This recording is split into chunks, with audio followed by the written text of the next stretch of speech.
प्रेम से बोलिए श्रीमद् भागवत महापुराण की जय। इससे पहले के अध्याय में आपने जाना था कि शिशु रूप में भगवान श्री कृष्ण ने पूतना नाम की राक्षसी का वध कर डाला था।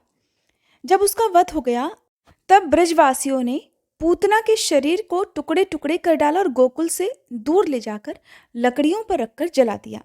जब उसका शरीर जलने लगा तब उसमें से ऐसा धुआं निकला जिसमें से अनार की सी सुगंध आ रही थी।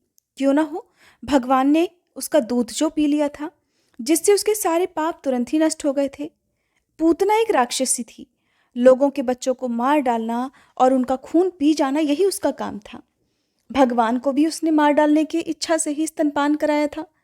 फिर भी उसे वह परम गति मिली जो सत्पुरुषों को मिलती है। माना कि वह राक्षसी थी, परंतु उसे उत्तम से उत्तम गति जो माता को मिलनी चाहिए थी प्राप्त हो गई।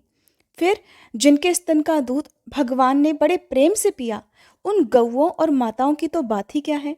हे परीक्षित, देवकी नंदन भगवान कैवल्य आदि सब प्रकार की मुक्ति और सब कुछ देने वाले हैं। उन्होंने ब्रज की गोपियों और गौओं का वह दूध जो भगवान के प्रति पुत्र भाव होने से वात्सल्य स्नेह की अधिकता के कारण स्वयं ही झड़ता रहता था, भरपेट पान किया। राजन, वे गौवे और गोपियां जो नित्य प्रतिदिन भगवान श्री कृष्ण को अपने पुत्र के रूप में ही देखती थी, फिर जन्म मृत्यु रूप संसार के चक्र में कभी नहीं पड़ सकती, क्योंकि ये संसार तो अज्ञान के कारण ही है। नंद बाबा के साथ आने वाले ब्रजवासियों की नाक में जब तक चिता के धुएं की सुगंध पहुंची, तब ये क्या है, कहाँ से ऐसी सुगंध आ रही है, इस प्रकार कहते हुए वे ब्रज में जा पहुंचे। वहां गोपों ने उन्हें पूतना के आने से लेकर मरने तक का सारा वृत्तांत कह सुनाया। वे लोग पूतना की मृत्यु और श्री कृष्ण के कुशल पूर्वक बच जाने की बात सुनकर बड़े ही आश्चर्यचकित हुए। परीक्षित, उदार शिरोमणि नंद बाबा ने मृत्यु के मुख से बचे हुए अपने लाला को गोद में उठा लिया और बार बार उसका मस्तक सूंघकर मन ही मन बहुत आनंदित हुए। यह पूतना मोक्ष भगवान श्री कृष्ण की अद्भुत बाल लीला है। जो मनुष्य श्रद्धापूर्वक इसका श्रवण करता है, उसे भगवान श्री कृष्ण के प्रति प्रेम की प्राप्ति होती है। राजा परीक्षित ने पूछा, प्रभु, सर्वशक्तिमान भगवान श्री हरि तो अनेकों अवतार धारण करके बहुत सी सुंदर और सुनने में मधुर लीलाएं करते हैं। वे सभी मेरे हृदय को बहुत प्रिय लगती हैं।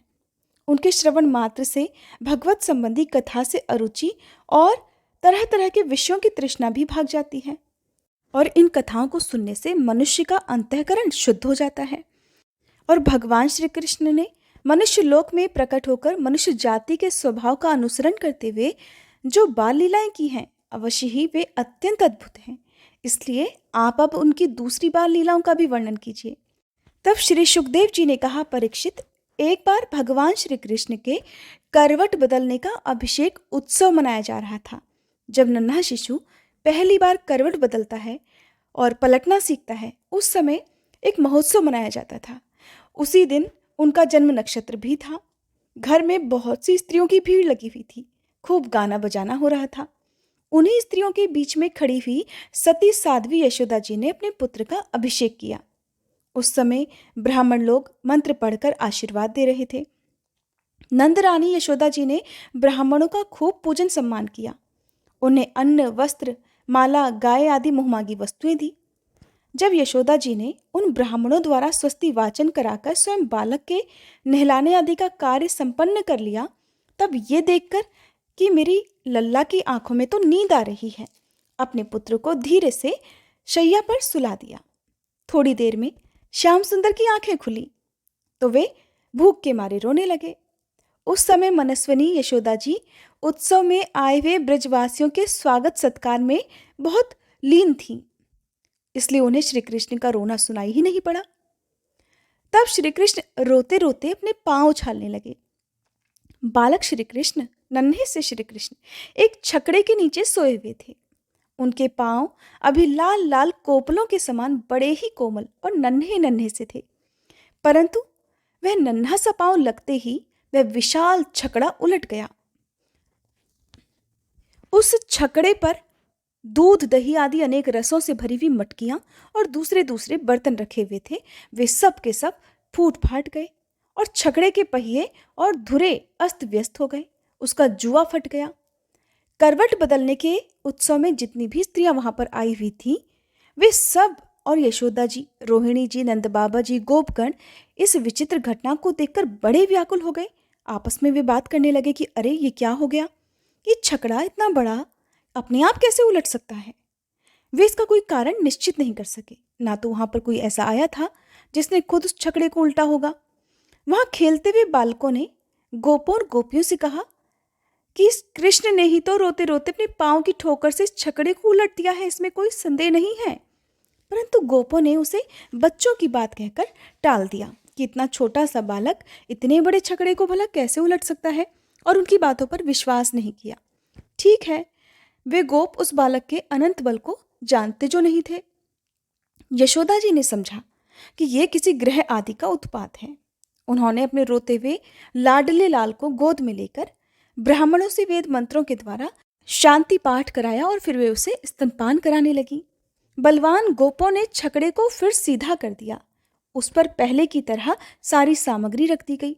ब्राह्मणों ने हवन किया और दही, अक्षत, कुश और जल के द्वारा भगवान और उस छकड़े की पूजा की, जो किसी के गुणों में दोष नहीं निकालते, झूठ नहीं बोलते, दंभ, ईर्ष्या और हिंसा नहीं करते और अभिमान से रहित हैं। उन सत्यशील ब्राह्मणों का आशीर्वाद कभी भी विफल नहीं होता। ये सोचकर नंद बाबा ने बालक को गोद में उठा लिया और ब्राह्मणों से साम, ऋक और यजुर्वेद के मंत्रों द्वारा संस्कृत और पवित्र औषधियों से युक्त जल से अभिषेक कराया। उन्होंने बड़ी एकाग्रता से स्वस्तिन पाठ और हवन कराकर ब्राह्मणों को अति उत्तम अन्न का भोजन कराया। इसके बाद नंद बाबा ने अपने पुत्र की उन्नति और अभिवृद्धि की कामना से ब्राह्मणों को सर्वगुण संपन्न बहुत सी गौवें दी। वे गौवें वस्त्र, पुष्पमाला और सोने के हारों से सजी हुई थी। ब्राह्मणों ने उन्हें आशीर्वाद दिया। ये बात बिल्कुल स्पष्ट है कि जो वेद वेत्ता और सदाचारी ब्राह्मण होते हैं, उनका आशीर्वाद कभी भी निष्फल नहीं होता।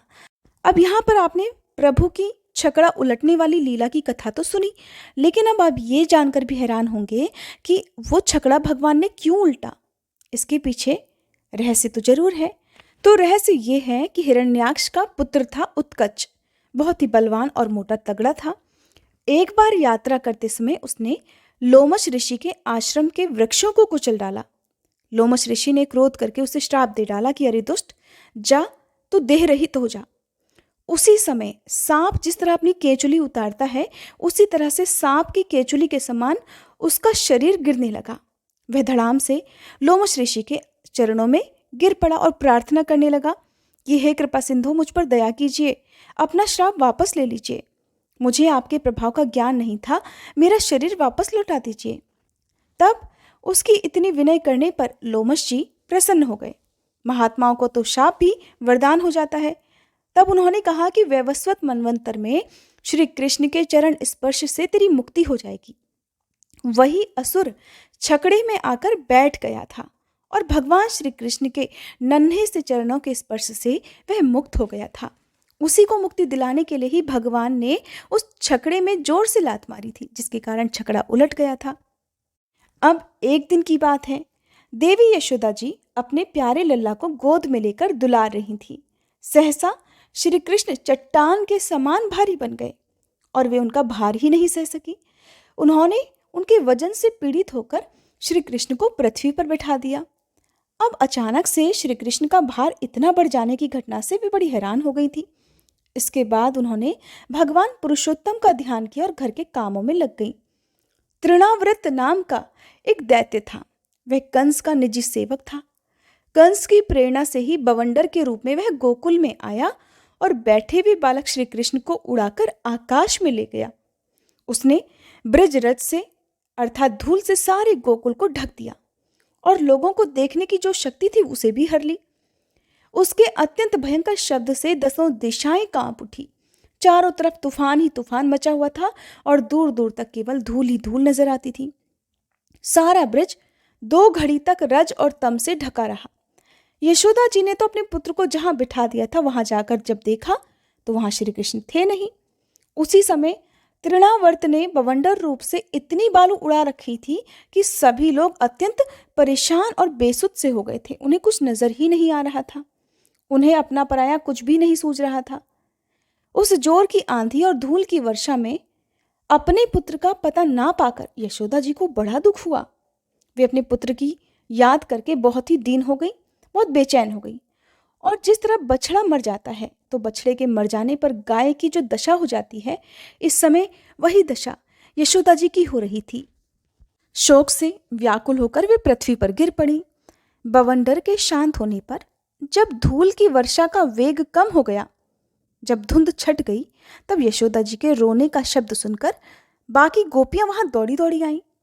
नंद नंदन श्याम सुंदर श्री कृष्ण को वहां पर ना देखकर उन्हें भी बड़ा दुख हुआ। आंखों से आंसू की धारा बहने लगी। फूट फूट कर सभी गोपियां भी रोने लगी। इधर तृणावर्त बवंडर रूप से जब भगवान श्री कृष्ण को आकाश में उठाकर ले गया, तब उनके भारी बोझ को संभाल ना सकने के कारण उसका वेग शांत हो गया। अब वह अधिक चल नहीं सका और तृणावृत अपने से भी भारी होने के कारण श्री कृष्ण को नीलगिरी की चट्टान समझने लगा। उसे लगने लगा कि जैसे वह अपने साथ किसी बालक को नहीं बल्कि बड़ी भारी चट्टान को उड़ाकर ले जा रहा हो। अब वह असमर्थ होने लगा। अब बालक श्री कृष्ण ने उसका गला ऐसे पकड़ा कि वह उस अद्भुत शिशु को अपने से अलग ही नहीं कर सका। भगवान ने इतनी जोर से उसका गला पकड़ रखा था कि वह असुर निश्चेष्ट हो गया। उसकी आंखें बाहर निकल आईं, बोलती बंद हो गई, प्राण पखेरु उड़ गए और बालक श्री कृष्ण के साथ वह ब्रिज में गिर पड़ा। वहां पर जो स्त्रियां इकट्ठी होकर रो रही थी, उन्होंने देखा कि वह विकराल दैत्य आकाश से चट्टान पर गिर पड़ा और उसका एक एक अंग चकनाचूर हो गया। ठीक वैसे ही जैसे भगवान शंकर के बाणों से आहत होकर त्रिपुरासुर गिरकर चूर चूर हो गया था। भगवान श्री कृष्ण उस राक्षस के वक्ष स्थल पर लटक रहे थे। ये देखकर गोपियां हैरान हो गईं। उन्होंने झटपट वहां जाकर श्री कृष्ण को अपनी गोद में ले लिया और लाकर उन्हें माता यशोदा को दे दिया। बालक मृत्यु के मुख से सकुशल लौट आया। यद्यपि उसे राक्षस आकाश में उठाकर लेकर गया था, फिर भी वह बालक बच गया। इस प्रकार बालक श्री कृष्ण को फिर से पाकर यशोदा जी आदि गोपियों और नंद बाबा आदि गोपों को अत्यंत आनंद हुआ। वे कहने लगे कि अहो, ये तो बड़े आश्चर्य की बात है। देखो तो सही, कितनी अद्भुत घटना घट गई। वह बालक राक्षस के द्वारा मृत्यु के मुख में डाल दिया गया था, परंतु फिर जीता जागता आ गया और उस हिंसक दुष्ट को उसके पाप ही खा गए। सच है, साधु पुरुष अपनी समता से ही संपूर्ण भयों से बच जाता है। हमने ऐसा कौन सा तप, भगवान की पूजा, प्याऊ, पौसला, कुआं, बावली, बाग बगीचे आदि पूर्त, यज्ञ, दान अथवा जीवों की भलाई की थी, जिसके फल से हमारा ये बालक मरकर भी अपने परिवारजनों को सुखी करने के लिए फिर लौट आया। अवश्य ही ये बड़े सौभाग्य की बात है। जब नंद बाबा ने देखा कि महावन में बहुत सी अद्भुत घटनाएं घटित हो रही हैं, तब आश्चर्यचकित होकर उन्होंने वसुदेव जी की बात का बार बार समर्थन किया। अब ये भी जान लीजिए कि बवंडर के रूप में वह तृणावर्त दैत्य था कौन। दरअसल पांडु देश में सहस्त्राक्ष नाम के एक राजा थे। वे नर्मदा नदी के तट पर अपनी रानियों के साथ विहार कर रहे थे। उधर से दुर्वासा ऋषि निकले, परंतु उन्होंने प्रणाम नहीं किया। ऋषि ने श्राप दे दिया कि जा तू राक्षस हो जा। जब वह उनके चरणों पर गिरकर गिड़गिड़ाने लगा, तब दुर्वासा जी ने कह दिया कि भगवान श्री कृष्ण के श्री विग्रह का स्पर्श होते ही तो मुक्त हो जाएगा। वही राजा तृणावर्त होकर आया था और श्री कृष्ण का स्पर्श प्राप्त करके वह मुक्त हो गया था। अब एक दिन की बात है, यशोदा जी अपने प्यारे शिशु को गोद में लेकर बड़े प्रेम से उसे स्तनपान करा रही थी। वे वात्सल स्नेह से इस प्रकार सराबोर हो रही थी कि उनके स्तनों से अपने आप ही दूध झरता जा रहा था। जब वे प्रायः दूध पी चुके, उनका पेट भी अच्छी तरह भर चुका, तब माता यशोदा उनके रुचिर मुस्कान से युक्त मुख को चूम रही थी। उसी समय बालक श्री कृष्ण को जम्भाई आ गई और माता ने उनके मुख में ये देखा। उसमें आकाश, अंतरिक्ष, ज्योतिर्मंडल, दिशाएं, सूर्य, चंद्रमा, अग्नि, वायु, समुद्र, द्वीप, पर्वत, नदियां, वन और समस्त चराचर प्राणी स्थित है। परीक्षित, अपने पुत्र के मुंह में इस प्रकार सहसा सारा जगत देखकर मृग शावक नयनी यशोदा जी का शरीर तो कांप उठा। उन्होंने अपनी बड़ी बड़ी आंखें बंद कर ली और वे बड़ी हैरान रह गईं। स्नेहमयी जननी और स्नेह के सदा भूखे भगवान, उन्हें दूध पीने से तृप्ति ही नहीं होती थी। माँ के मन में शंका हुई कि कहीं अधिक पीने से अपच न हो जाए। प्रेम सर्वदा अनिष्ट की आशंका उत्पन्न करता है। तब श्री कृष्ण ने अपने मुख में विश्व रूप दिखाकर कहा, जो जम्हाई लेने पर उनका मुख खुला हुआ था, कि अरे मैया, तेरा दूध मैं अकेले ही नहीं पीता हूँ, मेरे मुख में बैठकर ये संपूर्ण विश्व भी इसका ही पान कर रहा है, इसलिए तू घबरा मत। तो ये था भगवान श्री कृष्ण का अपने मुख में समस्त नक्षत्र मंडल, समस्त द्वीप पर्वतों को दिखाने का रहस्य। उम्मीद करती हूँ आज का ये अध्याय आपको पसंद आया होगा। अगली वीडियो में आप भगवान कृष्ण की लीलाओं की अन्य कथाएं भी सुनेंगे। इसलिए अगर आज की ये वीडियो आपको थोड़ी भी पसंद आई हो तो प्लीज़ वीडियो को लाइक करना मत भूलिएगा।